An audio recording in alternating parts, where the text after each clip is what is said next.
You mean to tell me they just walk in there? Without weapons? Ambassador Zixtal's secondary breathing chamber inflated with incredulity, causing their crystalline exoskeleton to shimmer under the harsh lights of the Galactic Council's observation deck. Worse. Commander Rylith leaned forward, all four eyes fixed on the holographic display showing the latest crisis zone on Proxima 7. They bring tea. Below them, through the quantum-enhanced view screen, a group of humans in distinctive blue helmets strolled casually through what had, mere hours ago, been declared a Level 5 conflict zone. The Peacekeepers' only protection seemed to be their standardized Kevlar vests, which, by Galactic Council standards, might as well have been tissue paper. This is madness, Zixtal whispered, watching as one of the humans actually sat down cross-legged in front of a barricade of angry Proximan protesters. The Proximans are silicon-based. They can literally shoot crystalline spikes from their appendages when agitated. Watch, Rylith said, mandibles clicking in what might have been amusement. This is where it gets interesting. The human, a middle-aged woman with graying hair peeking out from under her blue helmet, pulled out a thermos. The action was so incongruous with the situation that Zixtal's translator had to reboot itself. Is she having a picnic in the middle of a riot? Not exactly. Rylith's chitinous faceplates shifted into what passed for a smile among the arthropodian species. She's about to demonstrate why the human peacekeepers have the highest success rate in de-escalation across 17 galaxies. The woman poured what appeared to be a steaming liquid into a cup and offered it to the nearest Proximan protester. The crystalline being's spikes, which had been fully extended in threat display, retracted slightly in confusion. Hello? The woman's voice came through clearly on the observation deck's audio feed. I'm Maria. Would you like some chamomile? I find it helps me think clearly when I'm upset about something. And you all seem pretty upset about something. Zixtal's secondary breathing chamber nearly collapsed in shock as the Proximan leader, a notorious agitator responsible for 3 planetary uprisings, actually sat down next to her. We're upset about the mining rights, the Proximan said, voice still harsh but notably lacking its previous murderous edge. The corporation promised us fair compensation for the crystal deposits, but they're paying us in standard credits instead of the agreed-upon raw materials. Oh, that's absolutely frustrating, Maria agreed, pouring another cup. Tell me more about that while we have some tea. I've got cookies, too. They're specially made to be compatible with silicon-based digestive systems. This isn't real, Zixtal sputtered. Where are their weapons? Their tactical advantage? Their anything? Rylith gestured to another screen, where more human peacekeepers were setting up what appeared to be a mobile kitchen. Oh, it gets better. Watch the left quadrant. A young man in the same blue helmet was approaching a group of corporate security forces, carrying what appeared to be... Is that a football? They call it sports diplomacy, Rylith explained. He'll have those security forces playing a game with the protesters within the hour. It's happened 47 times in the last solar cycle alone. Indeed, within minutes the corporate security team had removed their helmet visors and were listening intently as the peacekeeper explained the rules of the game. A few Proximan protesters had wandered over, their natural curiosity overtaking their anger. But how do they know this will work? What if someone decides to just... shoot them? Rylith's mandibles clicked in what might have been a chuckle. That's the brilliant part. They don't know, they just do it anyway, and somehow that makes them nearly indestructible. Indestructible? They're wearing cloth? No, you're missing the point. Watch what happens when someone actually tries to hurt them. As if on cue, a frustrated corporate executive pulled out a neural disruptor and aimed it at Maria, who was now deep in conversation with the protest leader about the intricacies of fair trade agreements. Before the executive could fire, 3 Proximans moved to shield her. The protest leader stood up, crystalline spikes extending to their full threatening length. She's trying to help us work this out, the protest leader growled. Put that away before we have a real problem. Zixtal's exoskeleton nearly cracked from the shock. The protesters are protecting them? It happens every time, Rylith said. The humans call it winning hearts and minds, though I think it has more to do with their seemingly infinite capacity to walk into danger armed with nothing but snacks and good intentions. On the screen, Maria appeared completely unfazed by the fact that she'd nearly been shot. Instead, she was pulling out more cookies and suggesting that perhaps everyone should sit down together and discuss how to restructure the mining contracts to benefit all parties. Surely this is an isolated incident, Zixtal protested weakly. One success doesn't... Computer, Rylith interrupted. display success statistics for human peacekeeping missions over the last standard decade. The air filled with holographic charts showing an almost impossible upward trend of resolved conflicts, prevented wars, and negotiated peace treaties. But how? We've had our best xenopsychologists studying it for years, Rylith admitted. The leading theory is that it's their sheer... what's the word they use? Audacity. They walk into situations that would terrify our most hardened warriors, armed with nothing but empathy and snack foods, and simply refuse to acknowledge that they should be afraid. That's not a tactical advantage. Tell that to the hive mind of Betelgeuse, who ended a century-long civil war because a human peacekeeper taught their larvae how to make friendship bracelets. Zixtal's sensor arrays were starting to hurt from trying to process this information. But they're so squishy. They break so easily. But that's part of their power. Rylith gestured to another screen, where more peacekeepers were arriving. Everyone knows how fragile they are. It makes their bravery even more impressive. Who wants to be the one responsible for harming someone who walked into a war zone with cookies and genuine concern? They watched as Maria successfully got the corporate executive to sit down with the protest leaders. Somehow she'd produced a whiteboard from somewhere and was facilitating a discussion about sustainable resource management. The worst part, Rylith continued, is that it's spreading. Other species are starting to adopt their methods.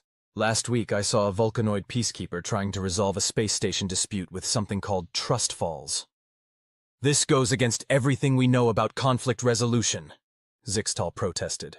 Where's the show of force? The technological superiority? The gunboat diplomacy? Obsolete, Rylith said simply. The humans have proven that the most powerful weapon in the universe is the ability to make your enemies stop and think, wait, are we the bad guys for wanting to shoot someone who just offered us homemade cookies? They watched as the scene below transformed.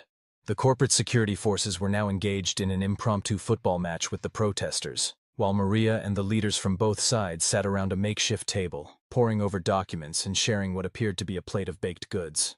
The truly terrifying part, Rylith added, is that this isn't even their most effective strategy. Wait until you see what happens when they deploy their community garden initiatives in former war zones. You're joking. I wish I was. Do you know how many interplanetary conflicts have been resolved over shared zucchini crops? The numbers are unsettling. A new alert flashed across their screens. Another crisis brewing on a mining colony in the Orion sector. Already a human peacekeeping team was preparing for deployment. Oh no, Zixtal said, watching the humans pack their supplies. Are those arts and crafts materials? And board games, Rylith confirmed grimly. They're bringing Monopoly. Isn't that the game that started 3 civil wars on Proxima 3? Yes, but somehow when the humans moderate it, it ends in trade agreements and shared resource programs. Rylith's mandibles clicked in resignation. We've learned to stop questioning it. As they watched the human peacekeepers prepare for their next mission, Zixtal couldn't help but notice their easy smiles, their casual confidence, and their seemingly infinite supply of snacks and goodwill. Perhaps, Zixtal said slowly, we should reconsider our own peacekeeping protocols. Already done, Rylith said. The council voted last week. All galactic peacekeeping forces are being retrained. The first lesson? How to brew the perfect cup of tea. Below them, the Proximan crisis zone had transformed into something that looked suspiciously like a community festival. Someone had started a sing-along. The universe, Rylith mused, will never be the same. And somehow, watching the humans turn yet another potential war zone into what appeared to be a potluck dinner, that didn't seem like such a bad thing. After all, it's hard to maintain intergalactic hatred when you're sharing cookies with your former enemies and learning to play volleyball together. The humans had figured that out long ago. The rest of the galaxy was just starting to catch up. As if to prove the point, Maria's voice floated up from the scene below. Now, who wants to help me plan the first annual Proximan Corporate Unity Festival? I'm thinking we could have a bake sale. Zixtal's exoskeleton shimmered in what might have been fear, or perhaps acceptance. We never stood a chance against them, did we? No, Rylith agreed, watching as more and more beings gathered around Maria's planning session. But then again, I don't think we were supposed to. They're not trying to defeat anyone. They're just trying to make the universe a little bit better, one cup of tea at a time. And somehow, against all logic and military doctrine, it was working. We have a situation, Rylith announced, bursting into Zixtal's office 3 standard cycles later. The humans have Evolved. Zixtal's crystalline structure briefly flickered with anxiety. Please don't tell me they've started bringing more board games. The last time they introduced Jenga to a peace summit, 3 species discovered they had previously unknown anxiety responses. Worse, Ryleth's mandibles twitched. They've discovered interpretive dance. The hollow screen flickered to life, showing a scene that made Zixtal's secondary breathing chamber seize up entirely. In the midst of what was supposed to be a high-stakes negotiation between the Mercurian Mining Consortium and the Silicon-based Rights Alliance, a human peacekeeper was leading both sides in what appeared to be a choreographed routine. Is that the YMCA? Apparently they call it movement therapy for conflict resolution, Ryleth explained. And the truly terrifying part? It's working. Indeed, on the screen, representatives from both factions were awkwardly but enthusiastically forming letters with their various appendages, some of which were clearly not designed for such activities. The previously hostile atmosphere had been completely transformed. But that's not why I'm here, Ryleth continued. We've got a code blue on Epsilon Eridani 2. Code blue? You mean? Yes, they're sending in the grandmothers. Zixtal's exoskeleton nearly cracked. The deployment of human grandmothers was considered the nuclear option of peacekeeping. No conflict had ever survived first contact with what the humans called Nana Squadron. Show me. The holoscreen shifted to a new scene. A group of elderly human females was disembarking from a transport ship, each carrying what appeared to be... Are those knitting needles? And recipe books, Ryleth confirmed grimly. Intelligence suggests they're planning to establish a multi-species baking circle in the demilitarized zone. Mother of moons, Zixtal whispered. The Eridani don't even have digestive systems. They're energy beings. Doesn't matter. Last week, a human grandmother taught a group of plasma-based life forms how to make holographic cookies. They're still meeting every Tuesday for what they call tea and gossip. The screen showed one of the grandmothers approaching a checkpoint. The Eridani guards, their energy fields crackling with defensive protocols, raised their weapons. "Oh, put those silly things down," the grandmother said, her voice carrying clearly through the audio feed. "You'll catch your death standing out here in the cosmic radiation. Come on, I've got some nice hot cocoa and we can talk about why you're all so grumpy with each other." To Zixtal's horror, the guards' energy fields dimmed from hostile red to a confused purple. "But we don't drink," one guard began. "Nonsense. I've brought special thermal cups that convert the cocoa into pure energy. Now who wants to learn how to knit a quantum scarf?" "We need to stop this," Zixtal said weakly. "The diplomatic implications—" "Too late," Ryleth interrupted. "Look at the secondary feed." Another screen showed a different grandmother setting up what appeared to be a portable kitchen in the middle of no man's land. She was humming something called "You Are My Sunshine" while unpacking various cooking implements. "Is that Maria's mother?" "Affirmative. Dorothy Martinez, age 73 Earth years. Known in certain circles as the Negotiator. She once ended a 3-century blood feud between quantum vampires by teaching them to make shepherd's pie. But quantum vampires don't. Exactly. That's what makes her so dangerous. She doesn't care what's possible. She just does it anyway." They watched as Dorothy approached a group of Eridani resistance fighters, her gray hair perfectly coiffed beneath a floral headscarf. "Now then," she said, pulling out a datapad that had been modified to look like a family photo album. "Who wants to see pictures of my grandkids while we discuss these silly trade restrictions?" "We are in the middle of a revolution," one of the Eridani protested, their energy field fluctuating with indignation. "Of course you are, dear, and you must be exhausted. Come, sit down. I've got some nice energy-compatible snacks, and we can talk about why you're really upset. Is it the trade restrictions, or is it because no one asked for your input on the new hyperspace bypass?" The Eridani leader's energy field flickered in what might have been surprise. "How did you—" "Grandmother's intuition, dear. Now, would you like to learn how to crochet while we talk? It's very soothing." Zixtal watched in fascination as the resistance leader's energy field shifted from angry red to a more contemplative blue. This defies all known laws of diplomatic engagement. "That's not even the worst part," Ryleth said. "Check the long-range scanners." A third screen showed more transport ships approaching. Each one was emblazoned with the now infamous symbol of the Human Peacekeeping Corps, a cup of tea surrounded by a laurel wreath. "No," Zixtal whispered. "They're not." "They are. They're bringing in the retired school teachers. But the last time they deployed teachers. Yes, The Andromeda Charter of Rights was ratified in record time, and 3 species voluntarily entered remedial cultural sensitivity training. They watched as the new ships landed. The teachers, easily identifiable by their sensible shoes and patient expressions, began setting up what appeared to be classroom spaces in the neutral zone. Today's lesson, one announced cheerfully, setting up a holographic whiteboard, is about sharing resources and using our words instead of our weapons. And yes, there will be a pop quiz later.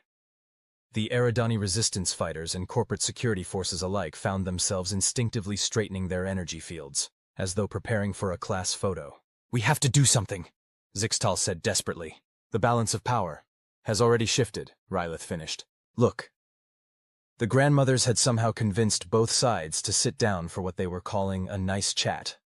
Dorothy was distributing energy-compatible cookies while another grandmother led a workshop on conflict resolution through interpretive needlework. "The truly terrifying part," Rylith added, "is that this is just phase 1. Intelligence suggests they're planning to introduce something called a potluck dinner next week." "But the Eridani are energy beings. They don't even have pots." "Do you really think that's going to stop them?"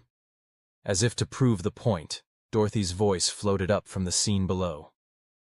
"Now, who wants to help me organize the first annual Eridani Corporate Peace Picnic? I'm thinking we could have a 3-legged race." Yes, I know some of you don't have legs. We'll figure something out." The resistance leader's energy field had shifted to a peaceful pink. They were actually helping to set up tables. "Face it," Rylith said, mandibles clicking in resignation. "The moment they deployed the grandmothers, this conflict was over.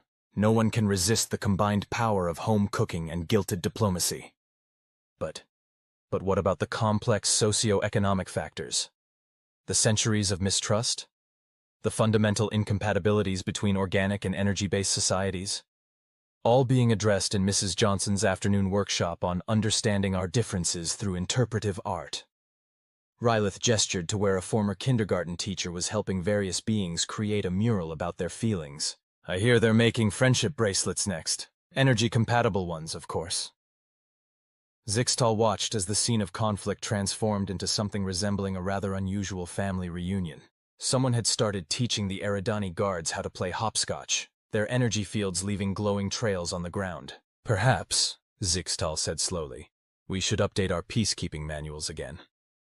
"Already done," Rylith confirmed. "The new edition includes chapters on the strategic deployment of baked goods and why every peacekeeping force needs a grandmother division."